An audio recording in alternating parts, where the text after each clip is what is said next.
Hello, hello. Just a bit late because I had to go grab some water at the last second.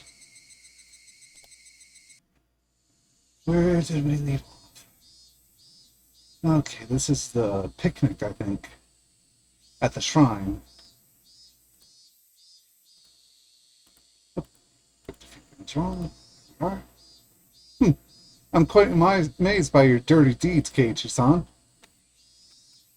He is a boy, after all. Ni-chan, Shi-chan. Keiichi-kun looks confused. Oh. Did you hear that, sis? We're not playing tug of war here. Are you trying to tear Kei-chan apart? I'm not playing tug of war. You're the one who's stretching him. Go back to Okunomiya, Shion. Okay, I will. Oops. I let go of Keiichi suddenly, so he and Sis flew off like a rubber band. Keiichi rolled on the ground while Sis was struck in a bush head first. What lively people. See you, Kei-chan. Sis might assault me if I stick around any longer, so I'll get going. Oh, Shion. Thanks for today. Ah, forget it. I didn't do much. Oh, this model. It looks way too mature. See you, Shion. His hand landed on my head. Rub, rub, rub. He stroked my head pretty roughly, but the warmth reminded me. Ah. Excuse me, I'm going. See you, sis. Don't ever come back here again. Rena, keep your eyes on her. Sachiko, set traps. Riki-chan, purify this area with salt. The warmth remained on the top of my head. It felt ticklish and sore. I had to stop. I got off my moped and pushed that aching spot against the telephone pole. I'm sorry, Sachi-kun. I'm sorry. I'm sorry. I'm sorry. I'm sorry. I never forgot about you. I still remember you. I'm worthless without you. I can't stand life without you because it's gray and cold and boring. It's true. It's true. I can never smile because you aren't here. I can't. See you, Shion. Keiichi's face appeared in my mind. I recalled the touch of his hand stroking my head. It wasn't warm. I wasn't happy. It was rough and painful. I hate that insensitive guy. He's too childish, rude, and cold. He's like a stray dog. I wasn't happy. It wasn't warm. I wasn't happy or overjoyed at all. No! Sachi-kun. Wah.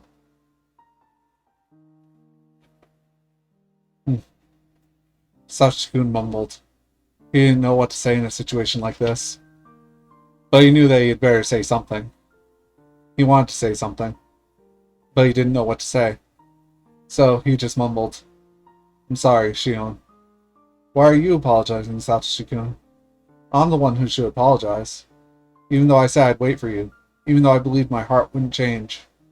My heart is full of holes. You're leaking out from the small cracks in my heart, little by little. You're leaking out from me. Are you suffering because I'm here? Why? You're so precious to me. So don't say that. I've been here without you all this time. But I think I'm hurting you by continuing to exist. I don't want that. It's not true. No, no, no. Where have you been, Sachi-kun? You weren't with me. Tell me where you are. What's the address? What's the postal code? What's the name of the city? What's the street number? Tell me. There isn't an address. I knew it. Telling me you've always been with me, always by my side. That's such a cliche. Which do you prefer, Shion? If I can give you strength, I'll stay by your side forever. But if you're suffering because of me, I'll disappear right away. Don't say that. I want to be with you, always. I want to be with you forever. Okay, I'll stay with you then. A car passed by. The noise snapped me out of my reverie.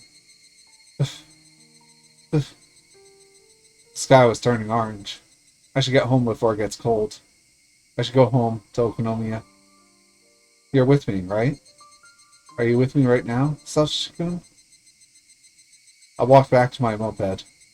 My feet sank into the grass. Crunch, crunch, crunch. I stopped when I reached my bike. But then I heard an extra footstep. I gasped. I could feel somebody else's presence. I'm not stupid. Nobody else was around here. Nobody had suddenly appeared behind me. So I wasn't surprised to find nobody when I turned around. But he was definitely still there. Satoshi-kun. I couldn't see him, but he was there. He was there for me. Satoshi-kun never lies. He said he'd be with me all the time. I'd just been too insensitive to feel his existence until now. Satoshi-kun. Satoshi-kun. A breeze tickled my hair. It felt cold, but to me, it was nothing but the warmth of his hand. It took me a while to notice that my cheeks were wet with tears.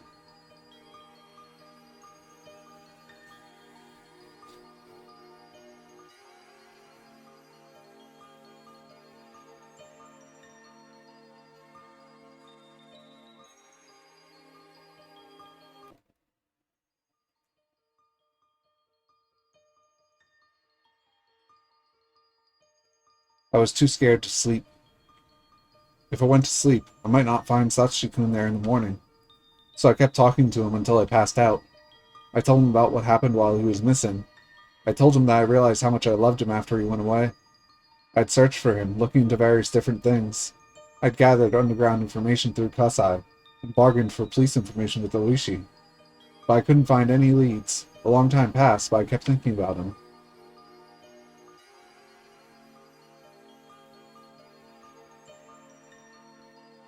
Etc., etc. I told him all the small details from my daily life. The places I wanted to go with him. The things I wanted to do with him. The food I wanted to share with him. And I told him a lot of things.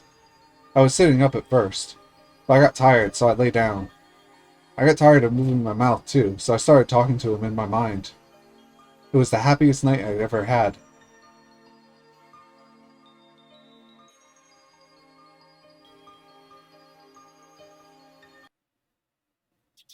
When I woke up, I didn't find Satoshi-kun by my side. I knew it somehow. I was afraid of it. That was why I didn't want to go to sleep. But at least I got to see him for one night. Just when I had resigned myself to that, I felt Satoshi-kun's presence again. It wasn't a dream after all. I thanked God. And so I began my strange life with Satoshi-kun. As promised, Satoshi-kun was always by my side. He couldn't laugh, mumble, or stroke my head, but he was always with me, always right by my side. He'd disappeared sometimes, but he'd come back when I looked for him. It seemed that all I could hear was his footsteps. That's just the way it was. It was a bit sad, but I was still satisfied. His presence was really faint, so it was hard to sense him in the crowd. But he never left me. If he were tangible, I'd be taking his hand all the time so he wouldn't be lost. In contrast, I could feel him very strongly in a quiet environment. Of course, I couldn't tell what his expressions were because he was just a presence. But after I got used to it, I could tell what he was thinking. At first, I could only tell if he was laughing or not. Eventually, I started to feel his emotions more strongly. I could communicate with him normally. I was usually alone with him, though. I didn't want to go to school or hang out with my friends anymore. But Satoshi-kun got upset about that. He'd keep mumbling unhappily. Now that I knew he'd always be with me, I shouldn't just stay home all the time. I was sticking to my time alone with him, however, because I was scared that he might suddenly disappear again. I wanted to make the most of the time I was sharing with him right now. I must have been worrying too excessively. Satoshi-kun will always be by my side. Yeah, that was his promise. He never breaks his promises. I was fine because he was there. Of course, I couldn't tell anybody about him, not even Sis. I could try to explain it to them, but they'd never understand. But I was certain that he was with me, so I'd be alright. I never got fed up with life with him. He was really cute, you know? We always walk together, but when I stop, he always walks one extra step. That's so adorable. I love it.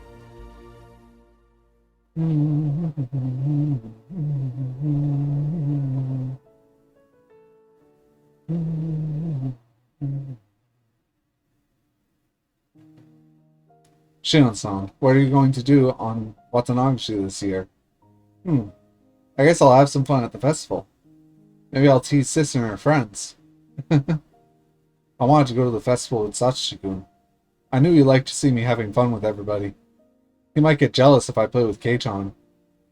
But Satsuki-kun isn't very sensitive in that way. Satsuki-kun loved to see me and my friends have fun, so I should have a lot of fun for his sake. Then I'd talk about the day with him later. How are you going to Hinamuzawa? I can give you a ride if you want. I'm taking my moped, so you don't have to. That won't do. Aren't you going to the family party afterwards? I can't let you drive under the influence. He won't let me drive, but he's kind enough to let me drink. Alright, take me then. Good. Let's leave before nightfall. I'll come pick you up around that time. After Kasai left, I sensed that Satsuki-kun was excited about going to the festival. Watanabe, huh? So, it's been almost a year since you went away. Satsuki-kun seemed confused. I bet you're going all, right now, aren't you? We laughed together.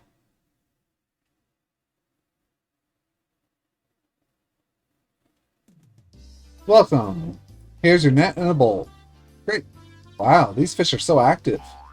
They look delicious. I could eat this little one raw right here. Huh? What are you saying, Mion-san? Mi-chan, you eat goldfish? Did you eat the one I gave you last year, too? No, I didn't say that. Sis shook her head hard. She turned all red. But you just said it. You said they looked delicious. I heard it, too. Sis eats everything, as long as it fits inside her mouth. If it's really good, I'll try it once. No, you can't, Riku-chan. You're going to get sick. Wait a minute. Hey, you. How long have you been here, Shion? Hi, Kei-chan, Sis, and everyone else. Good evening. Ah! When did you get here, Shion? I've been here since you were at the chow mein booth. I found you guys quickly since you were making so much noise. Hey, you're not in our club. Get lost. Don't be mean, Sis. Right, Kei-chan? You're fine if I come with you guys, right? I took Kei-chan's arm and held it between my breasts. Hup, hup. We're going to have a ball.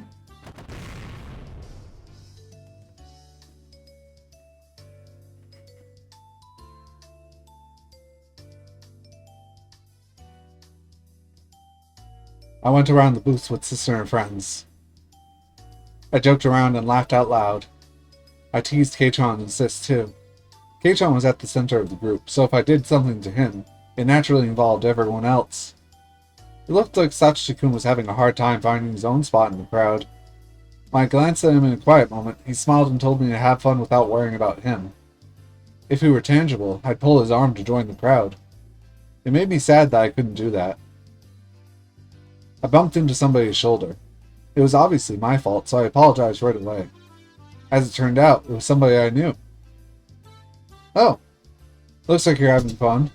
Good evening, Shion-chan. The moon looks beautiful tonight, doesn't it? Oh, it's been forever talking to the song. And you were... Be right back.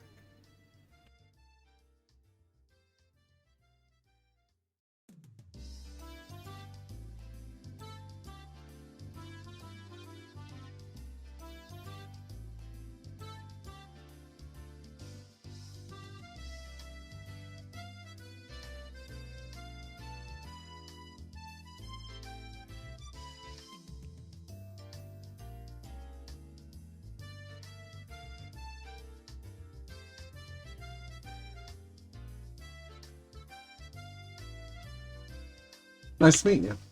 I'm Tomitake. I heard you were Mion-chan's twin sister. Nice to meet you too, Tomitake-san. I heard you were a great cameraman. Please take a picture of me someday. I'm just an amateur dreaming of going professional. Well, you're actually great, Jiro-san. You're good at many things. No, I need to study more. I have no talent, so I have to put out a lot of effort to compensate. They must have been in a relationship. You two look so happy together. Am I interrupting you? Oh no. I appreciate your consideration, but you're not interrupting us at all. And you can call me Mio like before, not Takano-san. It's a bit hard for me to call someone older than me by her first name. Well, never mind. I smiled bashfully, and Takano-san smiled back elegantly. I haven't seen you in the library since. I wanted to talk to you more as a fellow researcher.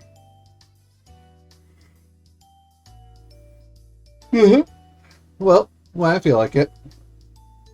A fellow researcher? Are you interested in it too, Shion-chan? I mean, in the legend of this village? Tomitaka-san raised his eyebrows. As far as I knew, Takano-san's hobby wasn't exactly normal. On the surface, her research dealt with the cultural history of ancient Hinamizawa, but its main focus was the Watanagashi festival from ancient times, the cannibal banquet in which they captured and gutted a living sacrifice. Her research covered various stories surrounding that and other legends of cruelty. It was nothing if not gory. That was where her main interest lay. So, I didn't feel comfortable being called a fellow researcher, to be honest. But objectively speaking, her research notes were fun to read. It was then that I heard the loud booms of the taiko drums. The main event of the Watanagashi festival, the dedication dance, was about to start. According to Takano-san's hypotheses, the part of the dance where the shrine maiden tears open the futon mat represents gutting a living victim. It's starting. I should head over. Aren't you guys coming to see Rikachama's performance?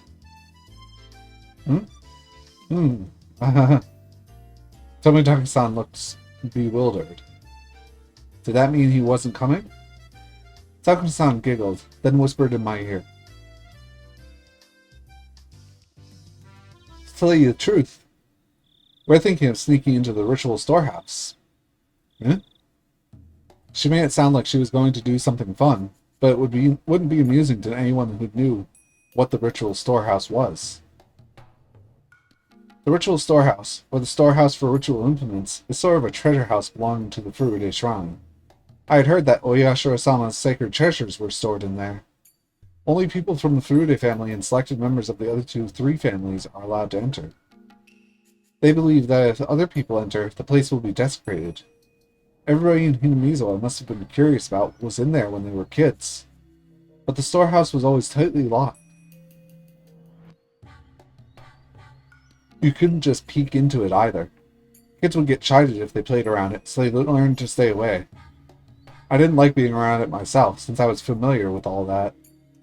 Even though I didn't believe in curses, I still don't want to be near it. Nothing good can come from breaking rules. Were they still going to enter the ritual storehouse despite all that? I'm pretty sure it's tightly locked. It was, until last year. Rikichan had the heavy bolt changed to a cheap padlock, because the bolt was too heavy for her to lift. Did you know that? No. But even if it's cheap, it's still locked, isn't it? Jiro-san is very skilled. Oh, are you good at lockpicking? Once the Watanagashi Festival ritual starts, everybody will gather around the stage, right? Then the area around the storehouse will be completely devoid of people. Tonight this place will be a blind spot. Can't see the forest for the trees, I suppose. According to our hypothesis, the ancient tools used for human dissection and torture would be found in the ritual storehouse. Why don't you join us in a bit? It's now or never.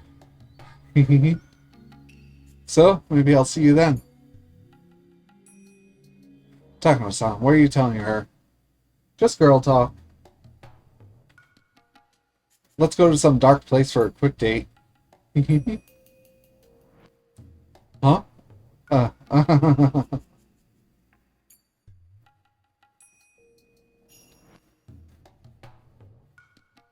Takano-san walked against the flow of the crowd alongside Tomitaka-san. The ritual storehouse, huh? It was supposedly filled with torture tools. Considering what they had in the underground torture room at the Sonozaki house, that's quite possible. Sachiko-kun fell victim to the curse in the 4th year. His aunt's death was a sign of Oyashiro-sama's curse. Sachiko-kun was sacrificed to pacify Oyashiro-sama's anger. That was what Takano-san said last year. It was just her hypothesis. At present, I wanted to deny her hypothesis because I wanted to believe that Sachiko-kun was still alive. If her hypotheses were correct, either some religious fanatic or somebody from the 3 families must be imitating the curse in order to revive the ancient custom of Onikafuchi. That would mean that it was them who killed Sachiko.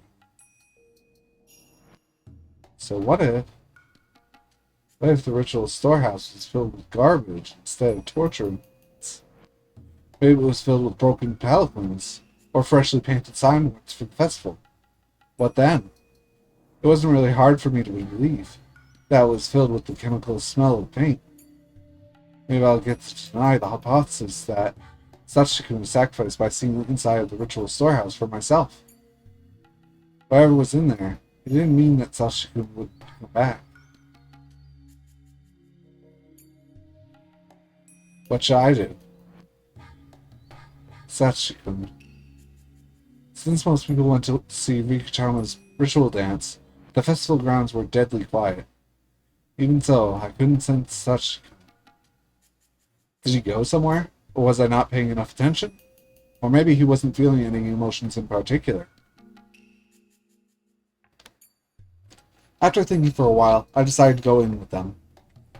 It had been almost a year since Sachiko-kun's disappearance. I had been avoiding the truth because I was afraid he might be dead, but now I had a chance. I had a chance to see the inside of the ritual storehouse. I felt as though something divine had arranged that coincidence. On my way to the storehouse, I noticed Keiji. He was jumping up and down, trying to see Rikuchama's dedication dance over people's shoulders. If I took him along, we could split the guilt. Oyashiro-sama might put a curse on me for entering his divine storehouse. I wanted a partner in crime. Since the boy I loved disappeared last year because of the curse, maybe Mion's love should disappear this year. Whoa, what am I thinking? That must have been the demon inside me. I shook the thought out of my head. What's going on, Shion? Where's the best place to see Rikuchan's dance from? Is it far? Huh? I never said I was going to show you that. We made it to the ritual storehouse. Keiichi was baffled by the whole situation. Our timing had been perfect. I could see Tomitake-san picking the lock.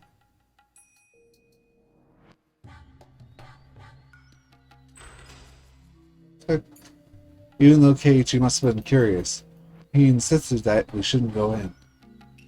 I talked him into it anyway. He was quick to change his mind when Tomitake-san joined in. Wait, Tomitake joined in? It was completely dark inside, so Takano-san lit a battery-powered lantern. A small entry space appeared before us. It's so dark in here. Take care not to trip over anything. I appreciate the concern. Okay, doorman, keep a good watch. We're shutting the door now. Takano-san closed the door with a smile, as if leaving Tomitake-san out on purpose. Man. Alright, everyone, have fun. As soon as the heavy door was closed, we were surrounded by a quiet darkness. All we could rely on was Takano-san's lantern. It'll be fun, fine. It's an outdoor lantern with backup batteries inside. It won't go out or anything.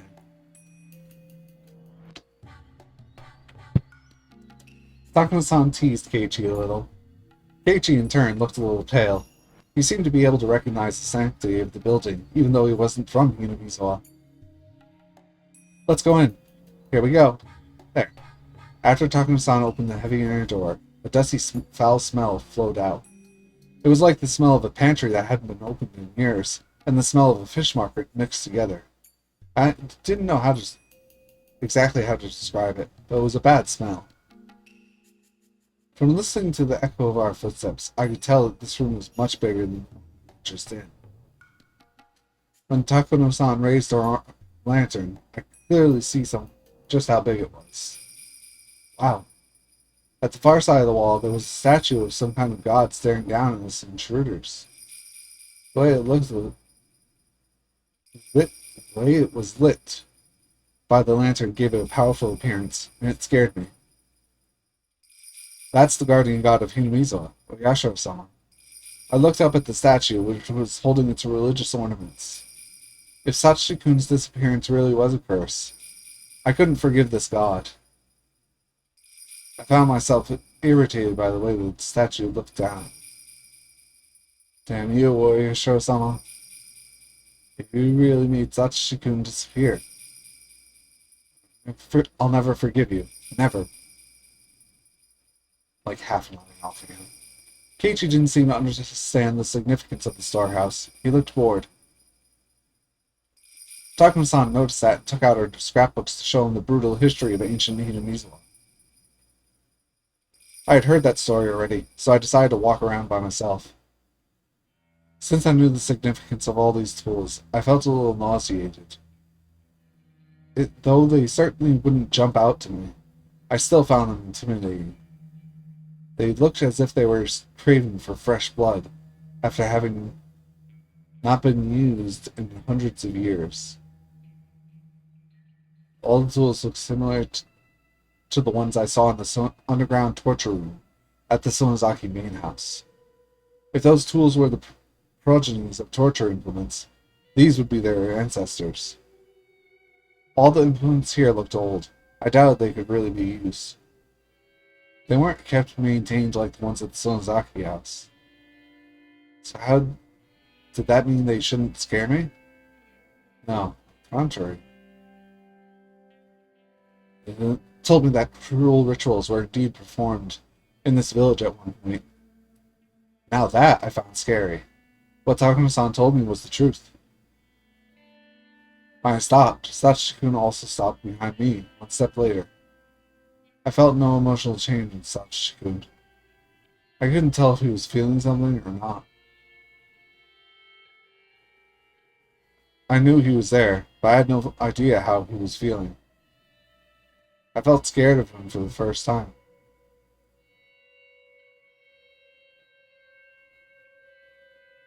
I felt scared of him for the first time. If he could answer me, I'd want to ask him, who deemed you away? Listening? Sachikun? I couldn't tell if he heard me or not. He left, as if he didn't hear anything. I could tell that he had been sulky ever since we've got here.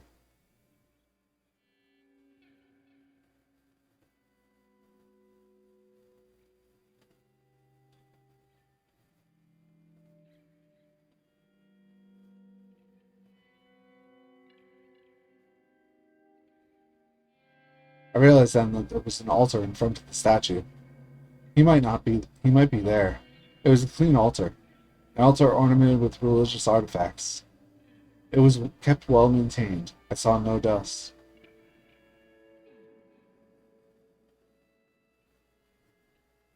That would mean, well, the flowers in the vase weren't with them. I saw a pretty handkerchief under the vase. It looked out of place amongst everything else. I was fairly certain it was Rika Furude's handkerchief. That would mean that this storehouse is maintained daily. It wasn't a forgotten ruin buried in dust. So the brutality that dwells in this ritual storehouse is still alive and well in Hinamiza. That's right. Something as ambiguous as Oyashiro-sama's curse is nothing more than a simple delusion of the villagers. As Takuma-san said,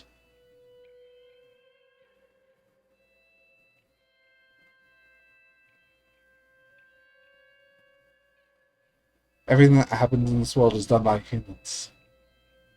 I'd accused Oyashiro-sama of deeming away Sachikun, but only Oyashiro-sama is just a statue made of bronze or wood. It's nothing but an icon. There are, however, human beings who would try to make that icon seem real.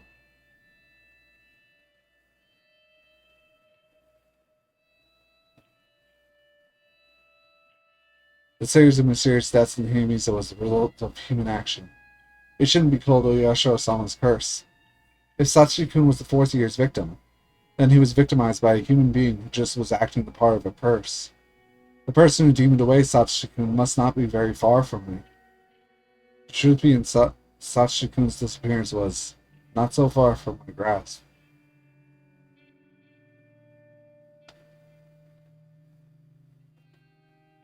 Thump. I was startled by the sound. It sounded like somebody had just dropped something. I looked over at Takuma-san and Keiichi.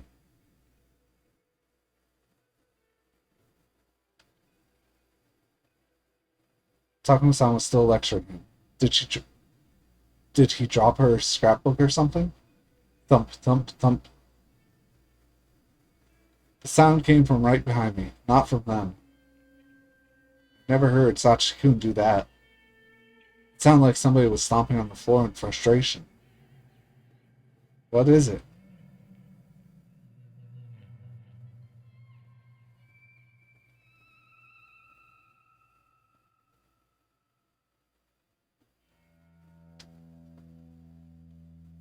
Thump, thump, thump. The sound continued, ignoring my question. Though I heard it right nearby, it sounded as though a child was hopping on a wooden floor somewhere distant. What's wrong, Sachi-kun? Are you angry about something? I couldn't read his expressions. I thought he was mad, but I didn't sense any emotion from him at all. Was he mad that I touched the altar? Maybe you weren't supposed to do that. Thump, thump, thump. It's not that I've been able to communicate with Sachi-kun in a concrete way. I just talked to him. I was never expecting him to respond like that. I didn't sense a willingness to communicate from this creepy sound. Then a chill ran up my spine. I felt as if all my pores were opening. I've been thinking this was Sachi-kun stopping on the ground. Hey, you. You're Sachi-kun, aren't you? The sound stopped. Why I asked that? It wasn't yes or no, just silence.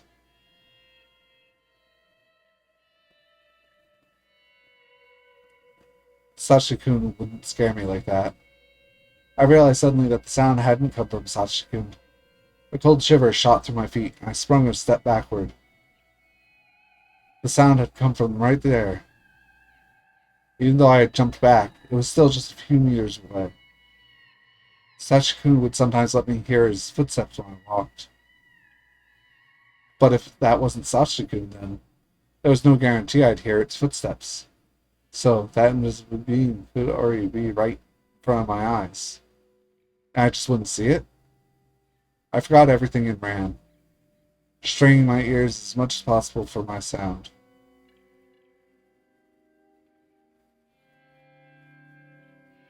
Straining my ears as much as possible for any sound, listening for any footsteps pursuing me. I ran right into Keiichi and clung to him, timidly turning back to look.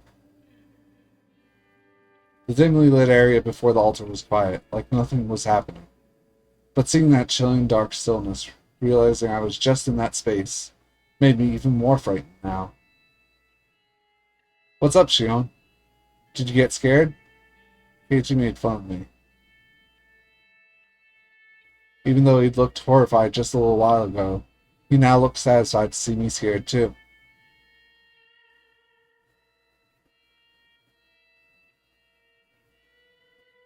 Haha, I know girls tend to get freaked out by haunted houses. Well, I don't mind it. Anyway, let's go, before Takuma-san leaves us behind. I pretended to be fine, but I wasn't sure if I was able to hide my fear entirely. The footsteps were chasing me. They were outside the illumination of the lantern as if they couldn't go into the light. The presence never left us, however. It followed us like a fourth member of the party. Sometimes it made a stomping sound as if it wanted some recognition. But neither Takuma-san nor Keiichi seemed to notice it. It was possible for Takuma-san to be ignoring it. But Keiichi would never ignore it. If he could hear it, he would have said something. So, just like with Sachi-kun, I could see or hear it. What was this thing that was making me so scared? Was it Sachiko in a bad mood? Was it possible that the presence I believed to be Sachiko might not have been him at all? Okay. Thump, thump. What are you upset about, Sachiko? Tell me, if I did something wrong, I'll apologize. Thump, thump. Thump. If you aren't Sachiko, then where did he go? When did you take his place? Thump, thump, thump. Shion, are you alright? Huh? I'm fine. You look pale, though. Yeah. I'd appreciate it if you didn't stretch my clothes too much. Oh, sorry. Oh, am I interrupting you two? I decided to engage in the conversation to help myself ignore the sound from behind. I didn't hear the sound as much, and it became a bit more distant. Yeah, I shouldn't pay attention to it. It wouldn't bother me if I didn't hear it. I should just ignore the noise. Takano-san, you're researching whether those customs survived into the present. You are right. What I'm about to tell you is a secret, alright? I told you, Shion-chan, because you're an understanding person, but the other villagers don't want to hear it. If things go awry, I could be ganged up on and punished. She smiled at me like a witch. Thump thump. My Raccoon, you keep it a secret too, okay? If this gets out, I could only suffer Oyasho-sama's curse, or be made into a sacrifice. If it's the curse, I wonder what kind of death it'll be this year. If it's a sacrifice, then will I be thrown into the Onigufuji swamp while still alive? And it is tonight, you know. The night of Oyasho-sama's curse. It certainly is. If the curse strikes for a fifth time, it'll happen tonight. Thump, thump, thump. Takano-san pulled out an old scrapbook from her paper bag and started turning the pages. She opened it to the page with that one article. It was the article about the brutal murder of a Watanabe victim. It happened in the Meiji era. This is a story that actually happened. It was around the end of the Meiji era. They discovered an unknown mangled corpse, the victim of a murder, in Onigufuji village. Thump, thump, thump, thump, thump, thump. Never before has there been a corpse treated with such cruelty and inhumanity. Thump, thump, thump. Hey, you guys seriously don't hear that? It's freaking loud. How can you not hear it? Ah, hell, it's freaking noisy. Cut it out already. In the next moment, we all heard a squeaking noise.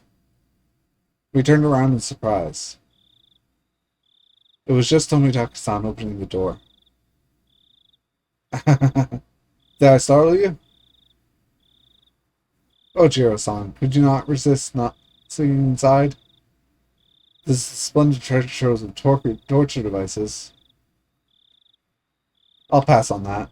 I'm bad with this sort of thing by nature. Takano-san laughed as if making fun of Tomitaka-san for being such a scaredy cat. In any case, the dance and ceremony are over, and everyone's going down to the river. The festival as a whole will be over within minutes. Time was up. I never expected that Tomitaka-san would save me from this nightmare. His face suddenly looked heroic. Oh? Keiichi-kun, are you leaving too? I've seen enough. Shion, you're good too, right? Let's get out of here. I want some fresh air. I agree. Let's leave.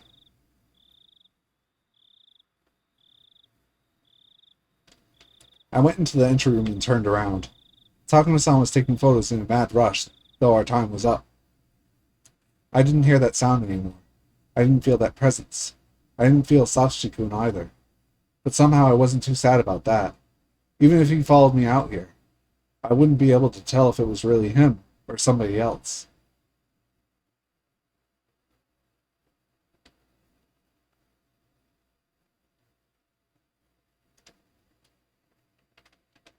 Now outside of the shed, she's going to talk about the thumping noises. Oh, I guess not. Notebooks. Alright, what have we got? That underground torture room is officially called the Underground Ritual Storehouse. So do torture room and ritual storehouse mean the same thing? According to Takuma-san's theory, bloody rituals, including Watanagashi, have been passed down among the three families even after the Meiji era. The rituals are always ready to be performed. Their form of worship always revolved around torture, so Hinamizawa's history involved a great deal of human slaughter. Takuma-san's theory is correct. The underground storehouse at the Sonozaki house looked well maintained. Takuma-san is right about that too. Since the Sonozaki family and the Fuda family both have ritual storehouses, the Kimiyoshi family must have one too. After all, these ancient and brutal customs are still handed down through the generations. I should remain armed with the knowledge that cult events are still secretly being performed in this cursed village. Next notebook page. The sanctity of the ritual storehouse is one of the most prominent elements in the worship of Higurashi. Of course I knew that since I'm originally from Hinamizawa, but violating that sanctity is actually a more serious problem than I thought. Takuma-san's research shows that the history of the ritual storehouse goes way back. The ritual implements within have long been viewed as inviolable objects, which is why it was strictly forbidden to enter. Takuma-san's theory says that Watanagashi was once a public execution, performed to stabilize the reign of the three families, rather than a purely religious ritual. If so, the ritual should hardly be called sacred. Under those circumstances, the implements should have been despised as symbols of hatred and fear. When instances of fear are too visible, it only creates a reign of terror, but keep them as hidden as possible, and they gain divinity. Many said they would become tainted if the laymen touched them.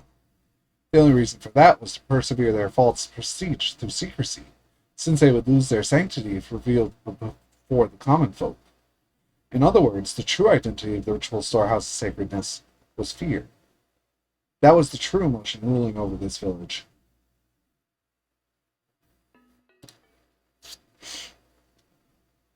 The reason why Takuma-san and Tomitaka-san were cursed is because they broke into the ritual storehouse. I don't know how the villagers found out about it. Maybe somebody was watching. Maybe there was an anti-theft alarm. Either way, our intrusion must have been reported to the highest level of the curse system. That's because, considering the distance between the village and the site where Takuma-san's body was found, she must have been killed right after we came out of the ritual storehouse. It was done very quickly.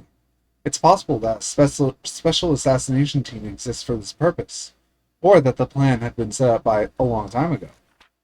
There may have been secret agents of the Sonozaki family, but the latter sounds more valid. But if so, who would have been the victim if nobody broke into this ritual storehouse?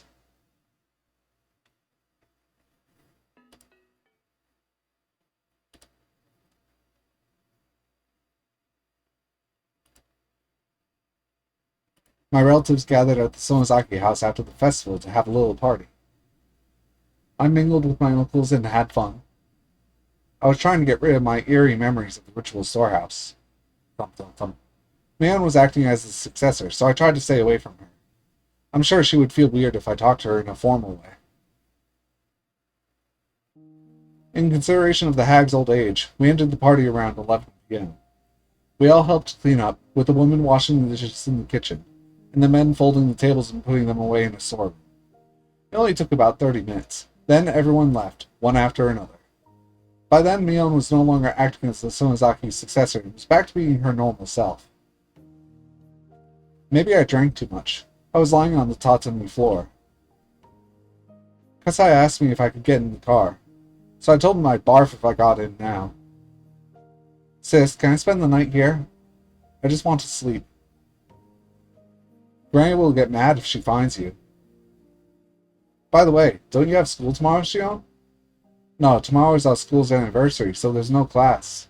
How many times a year does that school have its anniversary? Oh well.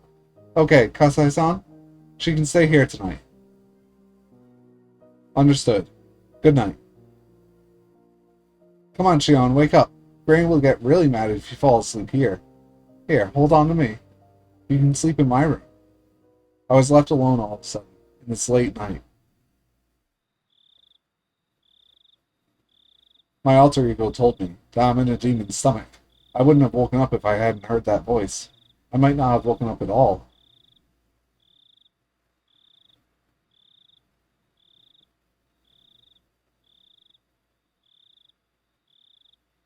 I didn't remember much after that.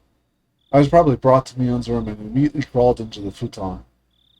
After a while, Mion got her futon ready next to me and turned the lights off and went to sleep.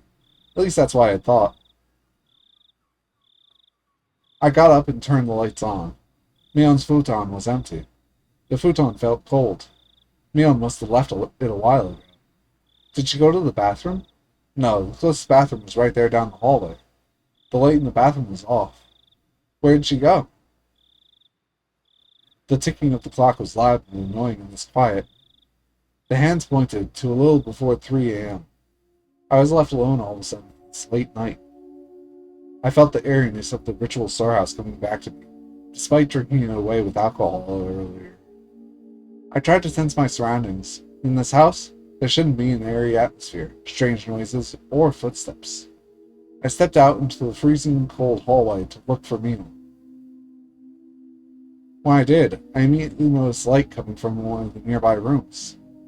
That room belonged to the hag. The hag went to sleep early and woke up early. She was very strict about her bedtime, so it was strange to see her light on in the middle of the night. I could hear voices too. Those voices belonged to the hag and Mio. I creeped up to the room and listened to their conversation. Since it was the middle of the night, I could hear their words very clearly.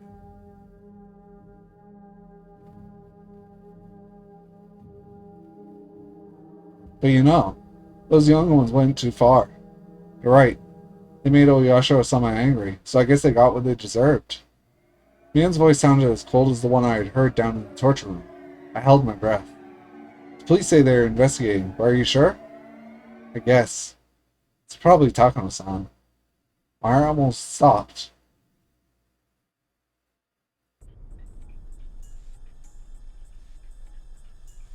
Oyasho-sama got angry. The police are investigating. It's probably Takano-san. What day was it today? Those words told me that something was happening. My teeth started to chatter. I desperately tried to stop them. I felt like my body was swelling up suddenly. I could no longer hear as well. Calm down. Calm down. Breathe. Listen more carefully.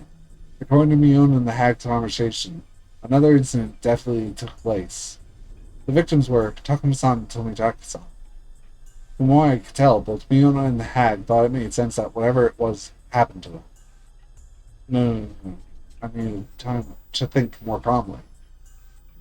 They did say they deserved it for making Oyasho-sama angry. Did they say Tomitaka-san and Takuma-san made Oyasho-sama angry? How did they make Oyasho-sama angry?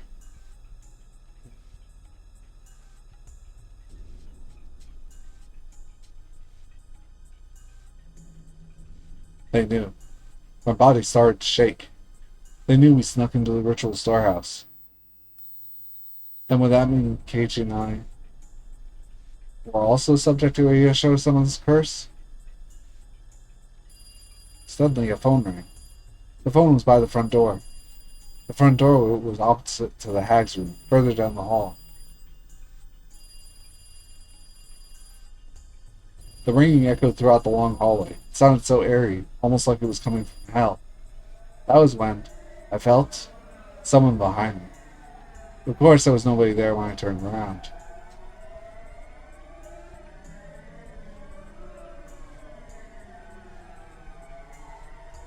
But there was someone there a moment ago. I don't know if it was Sachiko. I didn't sense any emotion, so I couldn't tell. I also didn't know how long it had been there. It was as if that somebody was watching me listen in on their conversation. That was the feeling I got. It couldn't be Sachiko. Sachiko would never let me be in that thing. Sachiko would never be that intimidating or scary. My mind turned all red, like it was suffused with blood. Have you experienced anything like that? Those footsteps always followed me. They even came to my bedside and looked down I remembered what Ren and Ryugu had said on that rainy day.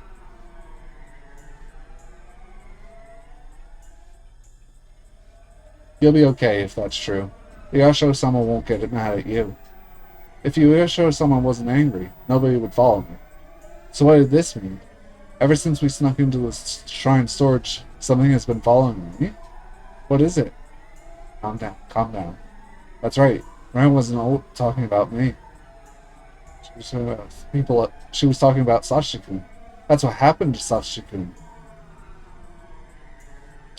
Everything he's going through is a sign of Oyasho-sama's curse. That's right. That's why he encountered the curse of Oyasho-sama. You feel someone is watching from a distance, and it follows you. A creepy feeling crawled up and spread across my back. Then it watches from right behind you. After that, you start hearing an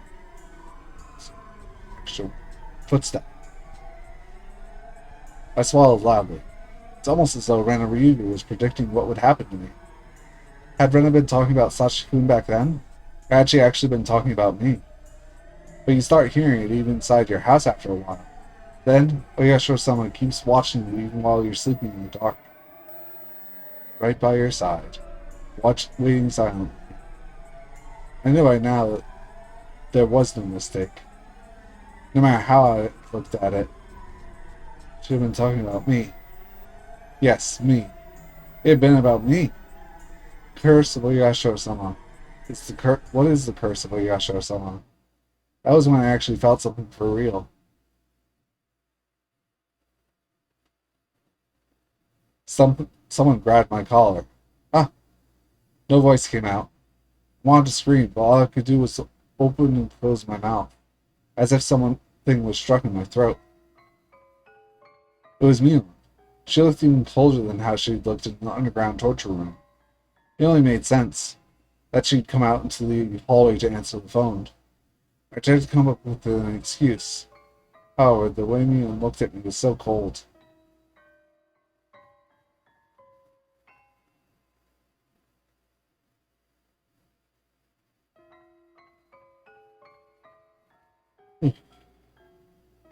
Even if I really had run into her by accident, I could tell by the look in her eyes that she wouldn't believe me.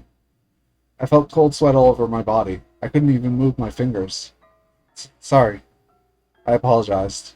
I could have said something to get myself out of the situation, but the apology came out first. But Mion didn't appear to hear me. She walked to the front door, still holding my collar. The phone was still ringing. A normal person doesn't usually let a phone ring so long at this time of night. The phone call itself didn't seem real to me. Mion picked up the phone. This is Mion. I see. I understand. Please take care of things at your end. Also, please make sure that nobody talks about this. Yes. Goodbye. Mion put down the phone after a short conversation. What did she mean, make sure nobody talks about this? Who called anyway? Mion put her forehead to mine and spoke to me. Did you hear? Which conversation was she asking me about? Well, she had to be talking about the one with the hag. If I said yes, what would happen to me? I don't... I don't know. What are you talking about? Mion pulled my collar, pressed her nose on mine, and continued to speak. Just what you heard. The curse of Oyasho-sama fell upon Tomitaki-san and Takumi-san. It's really very unfortunate. It was like I was talking to myself in a mirror. But what I was saying in the mirror was ever so cold. Sis. What is the curse of Oyasho-sama? Tomitaki-san killed himself by clawing out his throat. Takuma-san was burned to death in an oil drum. Terrible, isn't it? Tomitaki-san clawed at his own throat until he died? What? Takuma-san was burned to death in an oil drum? What? I felt something furry crawl up my spine. I also felt like my stomach was turning upside down. I didn't feel any strength in my legs. If Mion let go of my collar, I'd probably collapse on the spot. But why did they die that way? Don't you know, Shion? I'm asking you because I don't know. I don't know. Don't you see there could be only one reason? Please don't talk as if I already know the answer. What do you need? My heart was pounding. I felt that my next breath would be so bloody and hot that I'd choke on it. Don't you know? It's because they made Oyasho-sama angry. The first year it was the manager of the dam construction site. The second year it was the traitors to the village. The third year it was the pacifists. The fourth year it was the relatives of the traitors. I'd always thought the victims were people who had something to do with the dam conflict. Since I didn't do anything against the village during the dam conflict, I assumed I was safe. I should have known. I should have known everything would be the curse of Oyasho-sama. I knew Oyasho-sama's anger was the curse of Oyasho-sama. I knew Oyasho-sama would get angry if I snuck into the ritual storehouse. But since I wasn't held responsible in any way for the damn conflict, I never thought I would be a victim of the curse. Did I ever think there would be an incident in the 5th year? Did I ever think that I'd be the victim of that 5th year incident? Tomi-Takuma-san snuck into the storehouse, and he clawed at his own throat until he died. Takuma-san was burned to death in an oil drum. It must be a lie. It couldn't be true. Even if it was forbidden, it was just a space for storing some old torture units. How could they be killed for just sneaking in there? Especially in such gruesome ways. But I thought about it again and realized that those people were absolutely capable of doing things like that. The main Sonozaki family was capable of. The Sonozaki family had been pulling the strings behind the series of mysterious deaths. They could do it. The Sonozaki family even kidnapped the grandson of the Minister of Construction during the dam conflict. They could do it. The Sonozaki family made Sachiko-kun disappear completely. They could do it.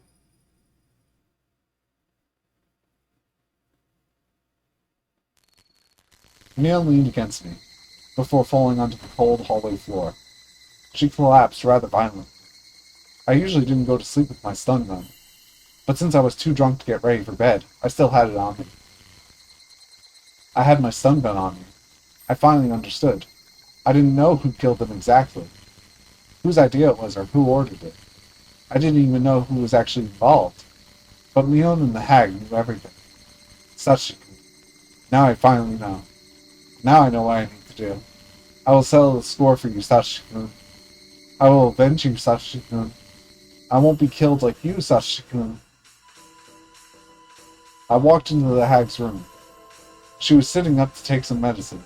Her back was turned to me. Leon and I are twins. If I acted like her, the hag wouldn't notice the difference. I didn't think she ever suspected me. I put my stun gun to her neck and pulled the trigger. I heard an indescribable electrical sound, and the hag's lights went out. She fell in a twisted position. I didn't know how long it would take a person to regain their freedom of movement after getting knocked out with the stun gun, so I had to restrain them before they woke back up. I was unbelievably calm. The key to the underground torture room was in the forbidden drawer that only the head of the family can access. Mion had told me about this once. I had never looked for the drawer before, but I found it exactly where I thought it would be. The key was on a keychain with several of its sisters. Each key had a little plaque on it that said what it was used for. They were all in Mion's handwriting. She was an idiot for being so conscientious, but it sure helped me out. I put the keychain in my pocket and headed to the outdoor store to find a card. I found a large flashlight there as well. There was a strap on the flashlight, so that I could put it on my shoulder. That way I'd have both hands free to carry Mion and I loaded Mion and then our grandmother onto the cart, and carried them to the underground torture room. I was prepared to use the stun gun again if they woke up while I was working, but it was more powerful than I imagined, and the hag showed no signs of weakening. This was the stun gun I especially ordered when I told him I wanted a powerful one. I remembered him telling me that it was an illegally modified stun gun, and that I should never use it just for fun. I used my flashlight to find the light switch.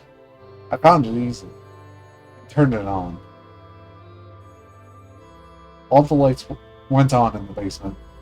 Although there was now illumination, it was very dark. I moved quickly so as to finish what I needed to do before they woke up. I decided to put Mion in a cell beyond the torture room. The lights in the torture room were so bright that it was like daylight. There was a door there. I was fairly certain that the cells were on the other side of that door. The proper key was here. The keys made a tinkling sound. I felt cold air coming in through the gap in the door. There must be a huge opening on the other side. I opened the door and I saw nothing but darkness. I felt along the wall to find a light switch. I turned the switch on, and the light bulbs lit up, revealing a huge rocky cave. It didn't look like a natural cave. It looked like more like an air raid shelter. There were several hollow openings with bars across them. Those were the cells. I walked up to the closest cell, checked to see if it was strong enough to confine her. I pushed and pulled on the bars. I rammed against them with all my weight, and decided they were perfectly sturdy. This was secure enough to be called a cell. I opened the lock and carried Neil in. I wasn't particularly strong, just average. I had never thought I was strong enough to carry a whole person. But now I didn't need to pretend to be weak. I could easily lift and drag their bodies. I put Neil in the cell. She seemed to moan a little. I didn't need to check to make sure. The effect of my stun gun was wearing off. I closed the bars behind and turned the key in the lock. Then I ran to the hag, who must have been starting to wake up too. Fortunately, there was no sign of her regaining consciousness. Maybe the difference in age had something to do with it. I looked for a table to restrain her on. I found a wheelchair with some restraints for the hands and feet. I put the hag in. Of course, she didn't resist, but her deadweight made it seem like she was a huge French doll, but one made of flesh. I put her hands on the armrests and restrained them at the wrists with the metal rings and the hinges. I did the same with her feet. This must have been a wheelchair specially modeled to restrain a person. Other than the restraints, it was a regular wheelchair. I waited for the hag to wake up. I had so many things I wanted to ask her. I didn't think she'd answer honestly. I had plenty of tools to make her honest.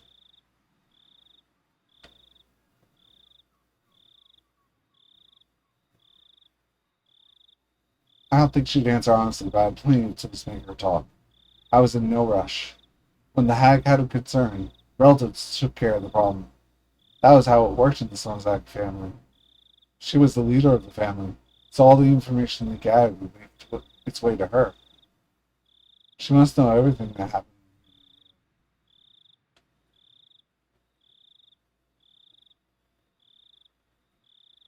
Including the curse of Oyasho-sama.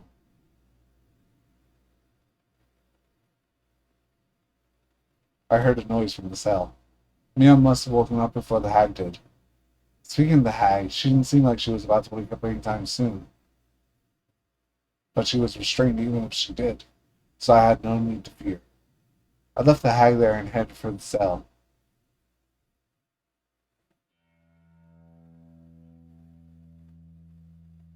Shion, what do you think you're doing? She talked like the successor, but she also sounded frightened. She obviously understood the situation she was in right now. Good morning, Mion. You never thought you'd be in there, huh? Uh-huh. As the acting head, I order you.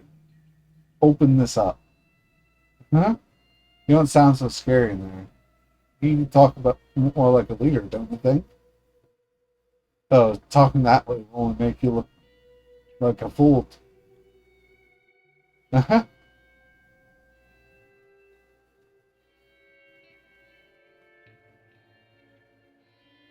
There was nothing funny about it, but I wanted to intimidate me. My laughter echoed throughout the cave. It was artificial and I heard it over and over as it echoed.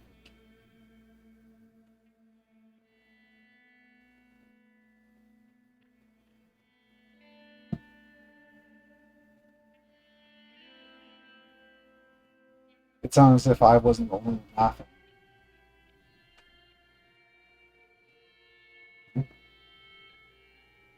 I couldn't stand it, so I stopped. Silence filled the air. That silence almost hurt my ears, so I started to speak. I never thought Tomitaki-san and Takuma-san would be the victims. What an idea to burn Takuma-san to death. But actually, she would be the kind of person who'd prefer to die that way. Maybe she's satisfied, huh?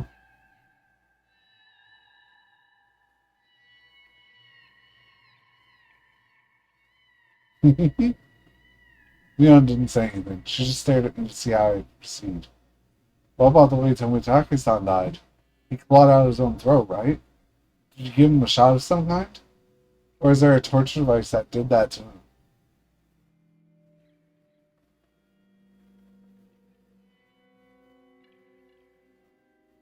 I was smiling boldly, but I became impatient. And finally kicked the bars. It made a violent noise. Mion jumped as if she was kicked direct. Boring not getting answers. No idea.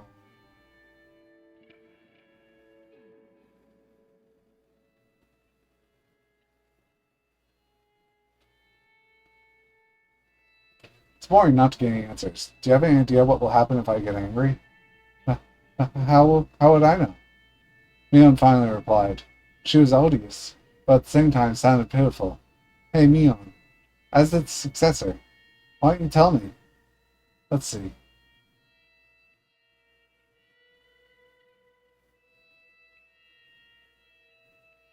I had just too many things I wanted to ask her.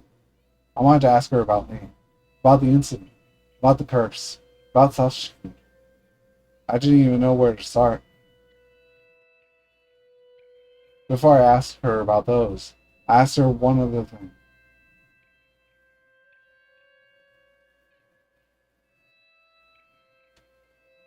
You know there's no point in trying to resist, don't you? Mion glared at me silently. Because we were twins, I knew that was just a bluff.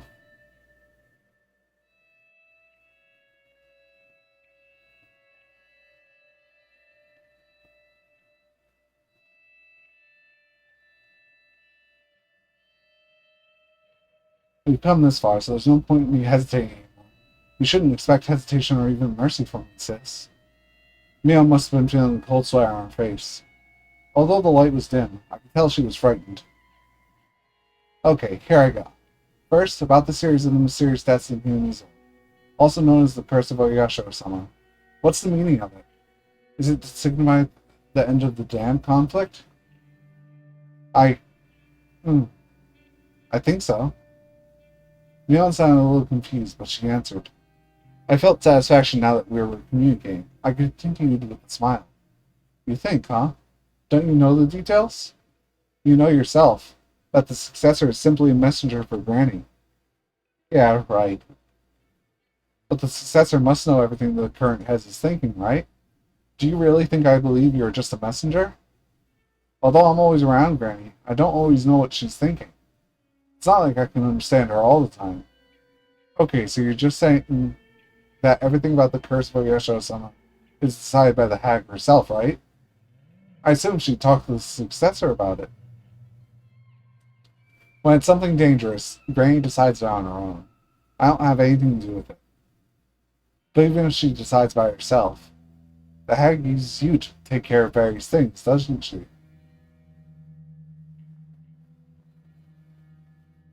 And you're telling me you don't know anything? No, she doesn't use me for that.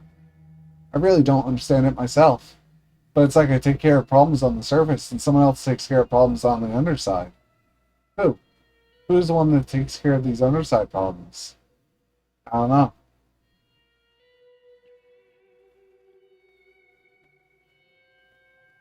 Haven't you seen anyone? Haven't you overheard a phone conversation? There must be someone who gets in touch with the hag at the same time every year, around the time the curse happens.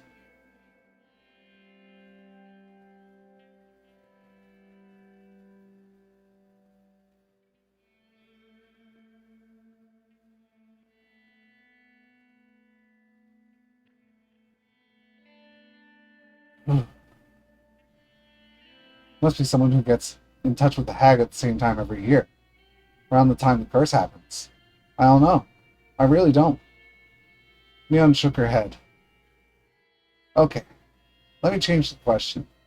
Why were Tomitake-san and Takano-san chosen as victims, even though they had nothing to do with the dam conflict? Was it because they snuck into the ritual storehouse? As soon as Mion heard the words ritual storehouse, her expression shifted. The ritual storehouse? Did they intrude on the storehouse of the Furude Shrine? Didn't you know? I thought you already knew. They were really, if they really did that, then it was truly stupid of them. Of course something would happen to them. Neon muttered bitterly while shaking her head repeatedly. Neon's reaction made me realize the true meaning of Forbidden Storehouse for ritual implements. The ritual storehouse is a sacred building, so nobody can go inside. The curse will fall upon any who fall inside.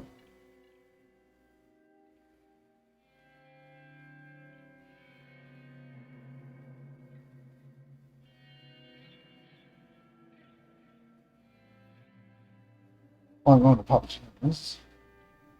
Oh, God, I'm falling asleep. Ugh. Mmm. To myself to cut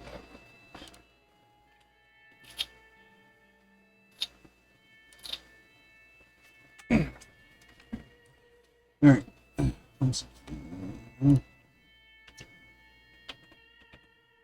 Alright. Ritual storehouse is a sacred building, so nobody can go inside. The curse will fall upon any who disobey. Any child would know that rule. However, just because they knew about it didn't mean that they all believed in it.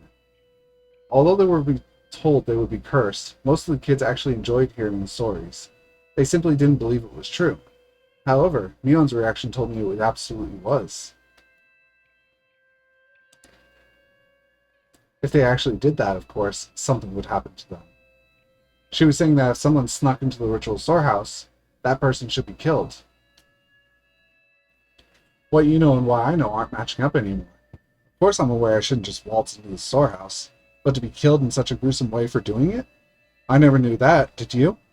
That's just because you're ignorant about it, Shion. Well, sorry for being ignorant. Could you please explain it to me? Just like you said, the kids don't really believe in the curse.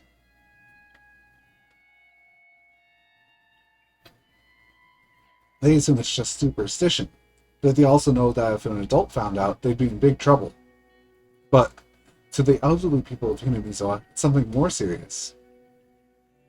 Neon explained to me how the elderly people blindly believe in the Oyasho-sama and how sacred the festivals are to them. It's probably something the younger generations would never understand, but they're possessed by a very strong, deeply rooted devotion toward Oyasho-sama. Neon then went on to tell me about how sinful it was to violate the rule of the ritual storehouse. I just couldn't believe things like that were still going on even in the modern day. I couldn't even reply appropriately. But even if it was unbelievable, I couldn't ignore what I was hearing from my twin sister. I see. But Mew, doesn't the rule say that the one victim gets killed by the curse and another has to become a sacrifice?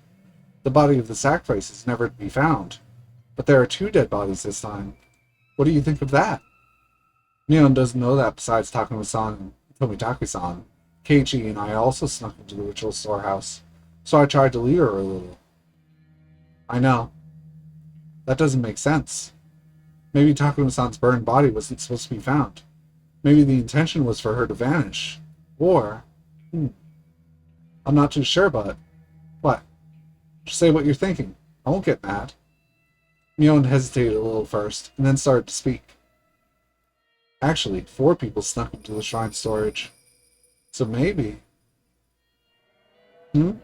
Maybe what? Maybe the other 2 will become the sacrifices and get demoned away.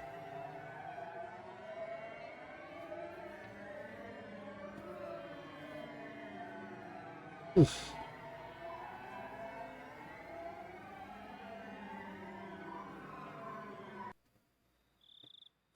Mion's words were stuck in my head. If those 2 dead bodies were the result of the curse, then there should be 2 sacrifices to calm Oyasho-sama's anger. The 4 of us snuck into the shrine storage together. It was a simple equation. Did that mean that Keiichi and I were in danger? I got drunk, fell asleep, and decided to stay overnight. Was that because of the alcohol? Or did someone put a drug in my drink? It's not like me to get drunk and spend the night at the hag's house. I wanted to forget about what happened in that eerie storehouse, so I drank too much. But it really was strange for me to get that drunk. Maybe it was a good thing I woke up in the middle of the night. I could have been the one to wake up in a cell. Sometimes it's hard to recognize danger when you avoid it accidentally. Part of me wanted to just laugh at the idea, but another part felt frightened that I was so close to being in Mion's position. If my thinking was correct, I wonder how Keiichi Maibaro was doing right now. I didn't see him in any of the cells, but that didn't guarantee his safety. Takuma-san and Tomitaka-san had been executed. There was a possibility that Keiichi could already be dead. But just like what happened to Satoshi-kun, it might only happen after a few days. When the sun rose, I was going to pretend to be Mion and head to her school. I was going to check if Keiichi Maibaro was safe. If he had already disappeared, the enemy would come after me next. I'd have to be a decoy for myself. But if he was still safe, I'd need to keep my eyes on him. I was sure the enemy would come after that scatterbrain. If I became Mion, Shion would disappear. The enemy would think Shion had already been demoned away. They'd concentrate on Keiichi. If nothing happened to Keiichi, that would also be fine. It would prove that nothing would happen to me either. The hag was still sleeping in the wheelchair. I was going to interrogate her, but actually, I wasn't expecting to learn that much. The woman, who was also known as Empress Sonozaki, probably wouldn't say a thing even if her fingers were cut off. Mion, her successor, was the complete opposite. She spoke readily but didn't know too much about anything. Mion had said she was only a messenger, and that someone else was taking care of problems on the underside. It was possible Mion had grown to be a good liar, and that she tried to deceive me with a straight face. But at the same time, I could see the hag not letting Mion get involved in the underside of the village. If I were her, I wouldn't have used Mion for that either. Unlike me, Mion was a nice person. While there was only ones and zeros in the world, she believed there were numbers with decimal points. In other words, she could never be cruel. If the hag thought the same way as I do, it was very possible. The one who took care of problems on the underside, X, was the one who actually governed the curse of Oyasho-sama. If the hag became concerned about something, X would deal with it, either directly or indirectly. Or maybe the hag and X would discuss the details first. But did X really exist? If he did, his place in the village hierarchy was a lot more important than that of his successor. Unlike Mion, who was too nice, he was discreet, cruel, and cunning. Furthermore, he was extremely close to the hag, someone who would have a lot of contact with her just before it was time for the curse. Because of the way Tomitaka-san died, it could be someone who regularly dealt with unusual drugs. He could be a member of a medical institution.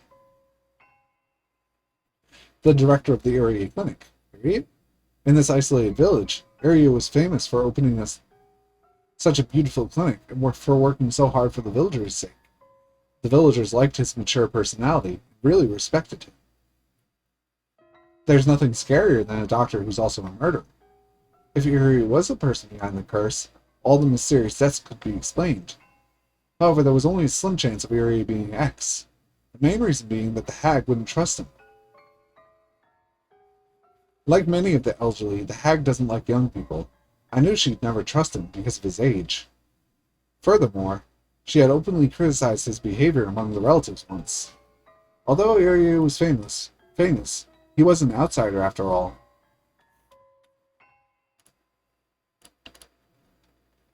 He wasn't born here.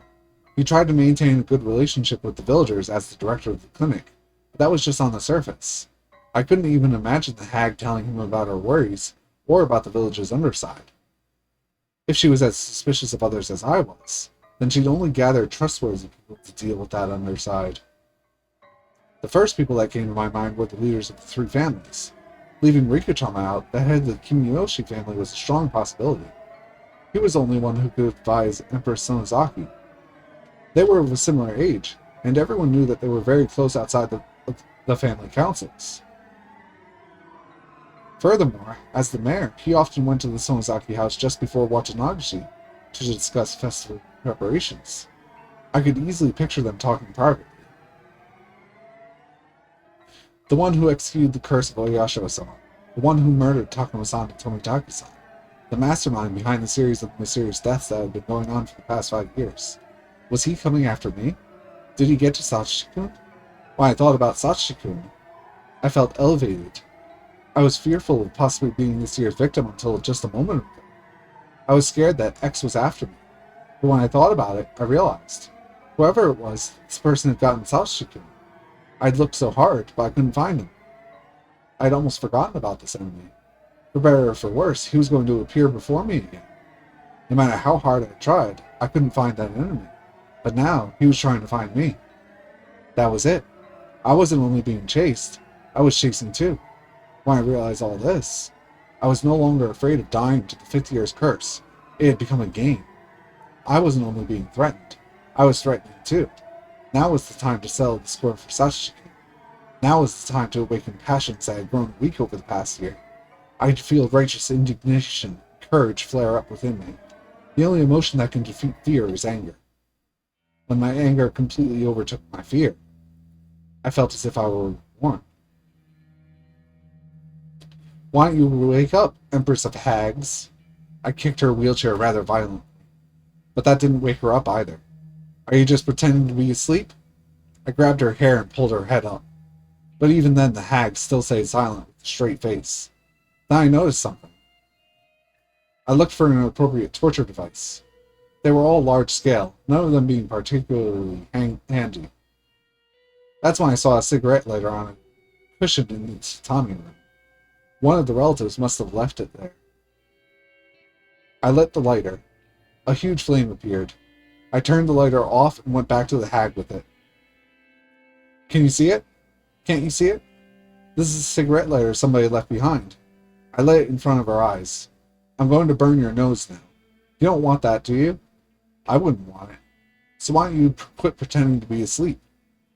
There was still no response. I put the flame right under her nose without hesitation.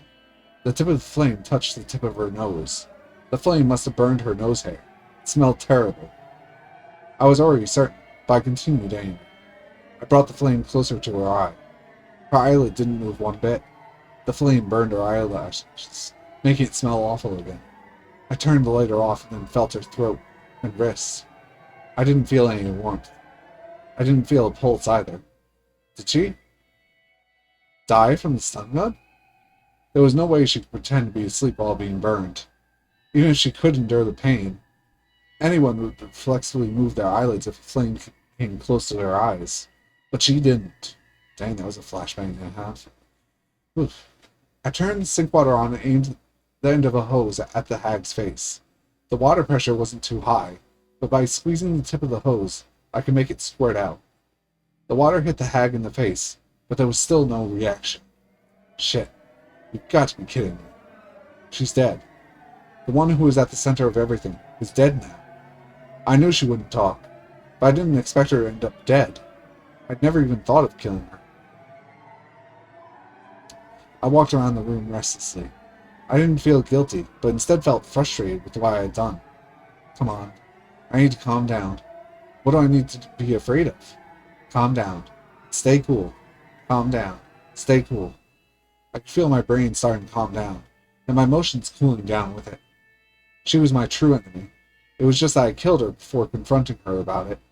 Sooner or later, I would have killed her anyway. She wouldn't have said anything in the first place, so there wasn't really a reason why I should have let her live. I didn't realize that until now. That was why I got frustrated.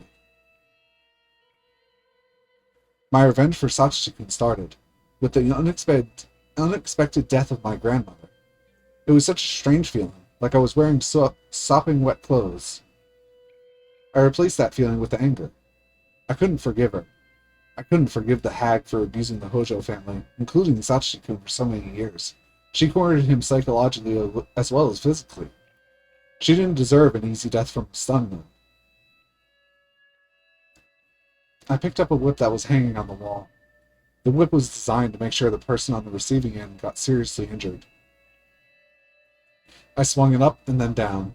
The sound reminded me of when I was a child hitting things with a jump rope I pretended was a whip. But unlike them, I'd made a purple mark on the hag's face, and reddish black blood started oozing out. I swung it up and then down again. This time the whip hits her in the head. Her hair flew in the air. I saw a bunch of her hair on the tip of the whip. At the end of the bunch of hair, there was a piece of her skin. Seeing the whip had ripped part of her scalp off, I continued to hit her with the whip. I didn't bother removing the hair beforehand. The tip of the whip was divided into many points, with each point having a fishhook on the end. Those hooks added to the speed of the whip not only scratched the victim, but tore their skin as well. The hag's hair was all messed up and her face was getting bloody. She'd started to look like a real demon. I stopped the whipping, not because my arm was tired, but because I couldn't stand the feeling of her hair on the tip touching me every time I swung the whip. I threw the whip at the hag. Breathing heavily, I realized I was covered in her hair. It almost felt like thousands of maggots crawling all over me. I brushed it off violently. You deserve this, fucking demon hag. I put my hands on my knees and exhaled roughly. It was then that I noticed it. I perked up and turned around. There it is, the person who had been watching me since I snuck into the shrine storage. I sensed this person sitting in the tatami room. He enjoyed watching me torture my grandmother. An overwhelming emotion started to swallow me up. I tried desperately not to feel it. How long have you been there? You should have said something. It was just there. Just like Satoshi-kun, it was just there. It was extremely uncomfortable to have it just be there. I see. Rena told me. Are you? Oyasho-sama? I smiled boldly. Yet I could feel my body shivering. You can't fool me. Are you saying that you're Oyasho-sama and that the curse of Oyasho-sama really does exist? Come on. Who would believe something like that? Huh? It was just my imagination. It couldn't be the curse of Oyasho-sama. The curse couldn't be real. Everything was done by humans. They made everything look like it was a curse. Well, I don't care if you saw what I did. I won't charge you for it. But if you're thinking about interfering, I won't hold back, you know? No matter what I said, nothing happened. It was like trying to communicate with an insect. I felt like I was staring at a spider in the middle of its web, and the spider was staring back. I turned to the hag in the wheelchair. I couldn't leave her body here forever. If I don't need to make her death known, then it should be quick, and it's best if the body doesn't exist. Not even in this secret underground torture room. Whew. I exhaled to try to calm myself down. Oh, I remember now. When I was a little girl, Kasai used to love making me feel scared. He often told me scary stories about various horrible things. I recalled a story about the secret torture room of the Sonozaki family. According to the story, there was a well in the torture room for dumping bodies in. There was a pile of tortured corpses at the bottom of the well, and resentful moans could be heard echoing from there. And about halfway down the well, there was a different tunnel, which was a secret passage leading into the distant mountains. That bit was from Mion's telling of the story. It was probably an amalgamation of tellings from different relatives. The room was supposed to be a huge secret, but everyone got loose lips at the chance to have fun scaring the young successor. Mion, do you remember one of our relatives talking about a hidden well a long time ago? There's supposed to be a hidden well somewhere in this underground torture room, and it's connected to a secret passage. Did you hear some noise earlier? That was me whipping the hag. Mion didn't reply, but I saw her bite her lip. Don't worry, I won't whip you. But if you don't cooperate, I might punish her some more. Next time I won't use a whip. Down at the end, do you see a cell in the darkness? It's in there. Mion pointed weakly. I walked down to where her finger indicated. A light bulb lit up the cell. It was a lot smaller than the one Mion was in. It was very shallow, and I didn't even need to open the door to see how tiny it was. Of course there's no well in there. I became angry, assuming that she lied to me. But after considering it, I didn't actually think she would at this point. I opened the door and walked in. I noticed something immediately. There was an opening right in the middle of the cell. This opening was naturally disguised. The way the rocks and the shadows were positioned perfectly hid the well. The tip of a rock inside the cell concealed the entrance. Unless you went in, you'd never notice. But it was such a shallow cell that nobody would even think of going in. Besides, the bars allow you to see the inside well enough. The cell is not even a few meters deep, so it would only take a glance to see everything. Nobody would think of unlocking the door and walking in. But walking in was the only way anyone could find the well. Furthermore, there were many cells in this huge cave. Who'd think that one of them was hiding a secret well? The inside of the well was dark. I couldn't see anything. But every little noise I made produced echoes. I could tell this was a very deep well. I brought a flashlight from the torture room and shone it down the well. It almost looked more like a vertical tunnel. Obviously a man made one at that. There were wedges on the wall, like a ladder, and they looked as if they were inviting me to descend. It's kind of ironic that the secret escape route from an underground torture room ended up being a well that takes you even further down. You had no way of knowing whether it would take you to freedom or to hell. Furthermore, there were the tortured bodies of past victims at the bottom. Who would be able to go down this well without hesitation? Nobody in their right mind could go down this well to look for a secret tunnel, hearing the voices of the dead all the while. Have you ever gone down that well, Leon? I've never even wanted to. I feel the same way. Why would I go down the well where they tossed the victims in this torture room? I went back to the torture room and then returned to the cave, pushing the wheelchair containing the hag. Leon screamed, Shion, are you going to push Granny down the well? No, I'm not. I'm just dumping her body. She's dead. Rest assured, I didn't torture her to death. It was probably the stun gun. Maybe her heart failed. I could just leave her body here, but I don't want it to rot, you know? How could you? Hey, do you want to take care of her even now that she's dead? Maybe you can use chopsticks to pick maggots off her body. Huh? Mion covered her ears and shook her head. Everything I said seemed to bother Mion. Her own life wasn't guaranteed at this point. Shion, why did you do this? Let's see. Why do you think? Nobody said anything for a while, but the silence was soon broken. Sashi? Is this revenge? I don't know if it was really revenge, since it happened so quickly. I'm sure she died without even feeling a thing. Hey, Mion. Now that I think about it, I did have a reason to kill the hag. Do you know what it was? It wasn't just because she killed Sachi-kun. It's because she lied. I slapped the hag's head. You said it too. You told me that if I ripped out my nails, she would forgive everyone. That's why I ripped out 3 of my nails. I did what you told me to, right? But she didn't keep her promise. She made Sachi-kun disappear. Why? What was that for? I continued to slap the hag's head. Her blood was all over my hand by then, and it felt gross. I tried to wipe it off on her clothes, but then her hair got on my hand. I ran to the sink in the torture room and washed my hands with a brush. When I was done, I went back to Mion's cell. After Sachi-kun disappeared, you came over and told me. You said the relationship between me and Sachi-kun was forgiven. You also said that the Sonozaki main house had nothing to do with Sachi-kun's disappearance. Yeah, You lied. Lied. Lied. Lied. Lied. Lied. Lied. Lied. Lied. My shouts echoed throughout the cave. I was breathing heavily. I felt like I used up all the air in my lungs. Is that written that way? You lied. Oh yeah, that was written. Oops. Oh well. I believe you don't know anything. You aren't even sure if the hag actually trusted you. But I don't know if she forgave Sachi-kun because of what I did. She wouldn't have told you the truth. The hag didn't keep her promise. She said she'd forgive everyone, but she lied. She didn't forgive. She didn't forgive Sachi-kun.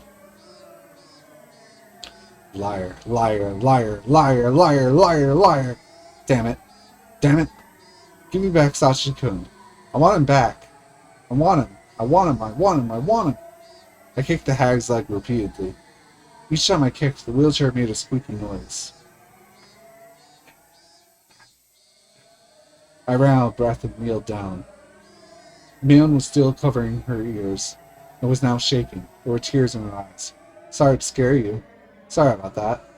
If you really don't know, I won't torment you. Don't worry. But if you were ever lying to me, well, you'll have to accept whatever comes your way. You know what I mean?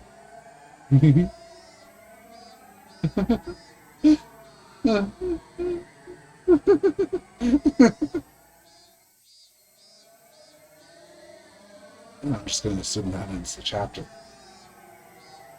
I think the anime did this a bit differently, and they moved the scene to the end of the arc. It's stuff that happens in the future that I'm not going to talk further about.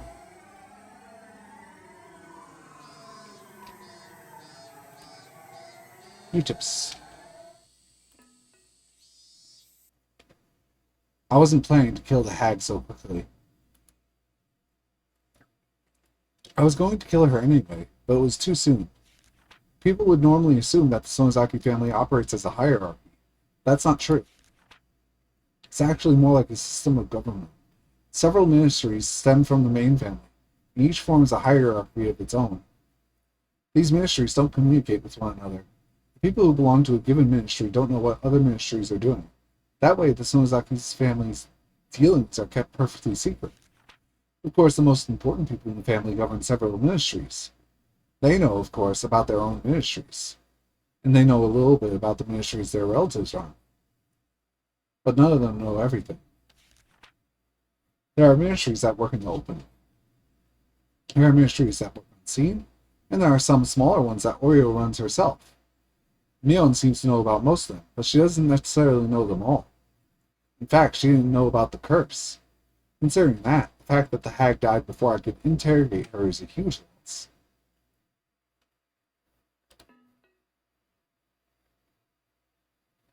The head of the Kimiyoshi family was the one who called the main house most often after the 5th year's curse. My father called the second most. My parents were still high in the hierarchy, but the stir caused by my mother's disownment still hung over us, so we got treated as outcasts. So the fact that my father received so many calls proved how much the hag valued us, despite the distance at which we were kept, demonstrating her own two-faced respect for both sides of the coins. My father seems to be in charge of the intelligence bureau.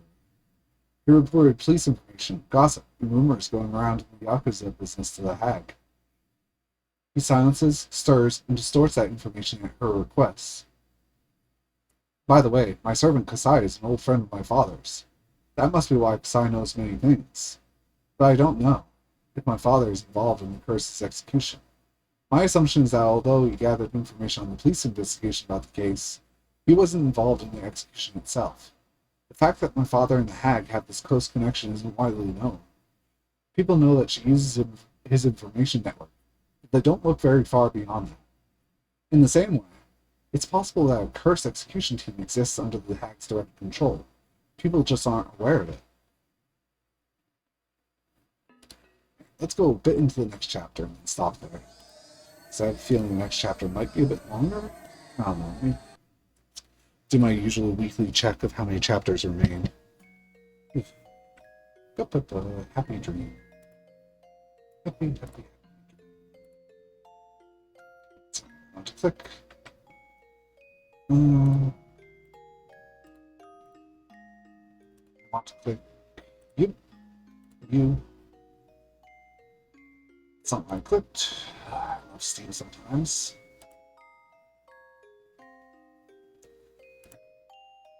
One, 2, 3, 4. Oh, looks like I have 2 weeks left, so maybe I should just stop here.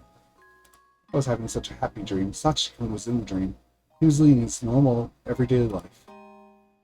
So, stop here.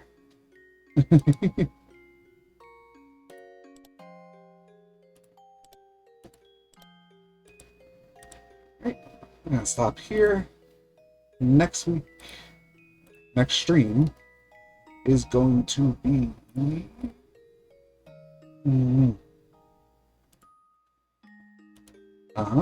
We Happy Few Tuesday at 7:30.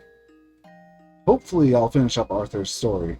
And I don't know what happens after that, honestly. I can't really see them doing like other people's perspectives that much without like cutting their stories shorter. Because he has all of the World War, all of the war, all of the most of the joy stuff going on. And what else? Anyway, I'll save that for Tuesday. Y'all have a good rest of your day. Bye-bye.